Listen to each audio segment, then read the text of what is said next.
Hello అండి, welcome to our channel my crazy world. ఎలా ఉన్నారు అందరూ?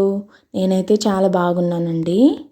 ఇవాళ అయితే పచ్చి కొబ్బరితో కొబ్బరి ఉండలు ఎలా ప్రిపేర్ చేసుకోవాలో తెలుసుకుందామండి. వీడియోనైతే స్కిప్ చేయకుండా ఎండ్ వరకు చూడండి. అలాగే ఇప్పటి వరకు మన ఛానల్ని ఎవరైతే సబ్స్క్రైబ్ చేసుకోలేదో తప్పకుండా సబ్స్క్రైబ్ చేసుకోండి. ముందుగా అయితే మనం కొబ్బరిని చిన్న చిన్న పీసెస్గా కట్ చేసుకోవాలండి.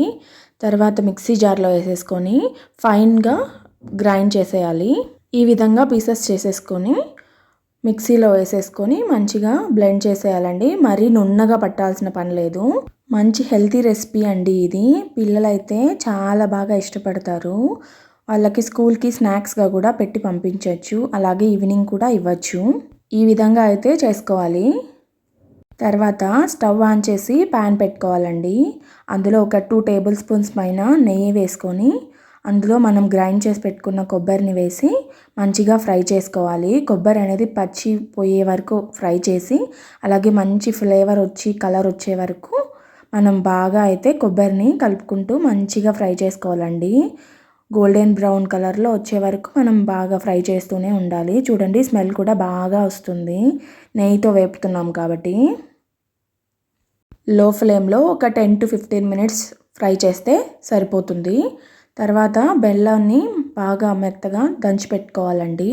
ఫైన్గా కొద్దిగా పౌడర్గా బాగా చేసుకొని మనం వేచి పెట్టుకున్న కొబ్బరిని పక్కన ఒక బౌల్లో తీసి పెట్టేసుకొని అదే ప్యాన్లో కొద్దిగా సెస్మన్ సీడ్స్ అండి, అదే తెల్ల నువ్వులు కూడా వేసి మంచిగా ఫ్రై చేసుకొని కొద్దిగా చిటపట అనే వరకు ఉంచుకొని వాటిని కూడా మనము పక్కన ఉంచుకోవాలి. నువ్వులు కూడా చాలా హెల్తీ ఫుడ్ అండి. మనం అన్నిట్లో నువ్వులు వాడినా కూడా మంచిదే మనకు. తర్వాత స్టవ్ మీద ప్యాన్ పెట్టుకొని మనం పాకం ప్రిపేర్ చేసుకోవాలండి.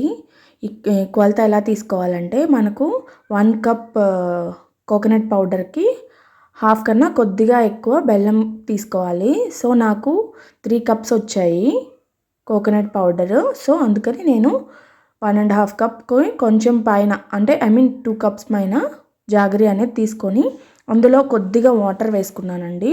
ఎందుకంటే మనకు సిరప్ అనేది త్వరగా ప్రిపేర్ అవ్వాలి కాబట్టి. ఎక్కువ వాటర్ వేసుకుంటే చాలా టైం తీసుకుంటుంది. సో కొంచెం వేసుకోండి. మళ్ళీ ఒకవేళ మీకు పాకం చిక్కగా అనిపిస్తే మళ్ళీ కొద్దిగా వాటర్ యాడ్ చేసుకోండి. ఫ్లేవర్ కోసం అయితే కొద్దిగా ఇలాచీ పౌడర్ కూడా పాకంలో వేసేసుకుందాం. పాకం అయితే రెడీ అయిపోయిందండి. రెడీ అయిపోయాక మనం ఫ్రై చేసి పెట్టుకున్న కొబ్బరి ఉంది కదా, అదంతా వేసేసి అందులో బాగా మిక్స్ చేసేసుకోవాలి. బాగా మిక్స్ చేసి వాటర్ అనేది కంటెంట్ లేకుండా మనము చూసేసుకోవాలండి. ఆల్మోస్ట్ అంతా వాటర్ వెళ్ళిపోతుంది మనం అంతగా ఫ్రై చేస్తాం కాబట్టి. సో ఫైనల్లీ మనకు మిశ్రమం అయితే రెడీ అయిపోయింది. అది కాస్త చల్లారేలోపు మనం కొద్దిగా క్యాష్యూస్ని అయితే ఫ్రై చేసి పెట్టుకుందామండి. ఎందుకంటే గార్నిష్ కోసం యూజ్ అవుతుంది మనకు, లడ్డు కదా. కొద్దిగా గోల్డ్ బ్రౌన్ వచ్చే వరకు మనం క్యాష్యూస్ని అయితే ఫ్రై చేసుకొని పక్కన ఒక బౌల్లో పెట్టేసుకుందామండి. ఈ విధంగా ఫ్రై చేసుకుంటే సరిపోతుంది మనకు.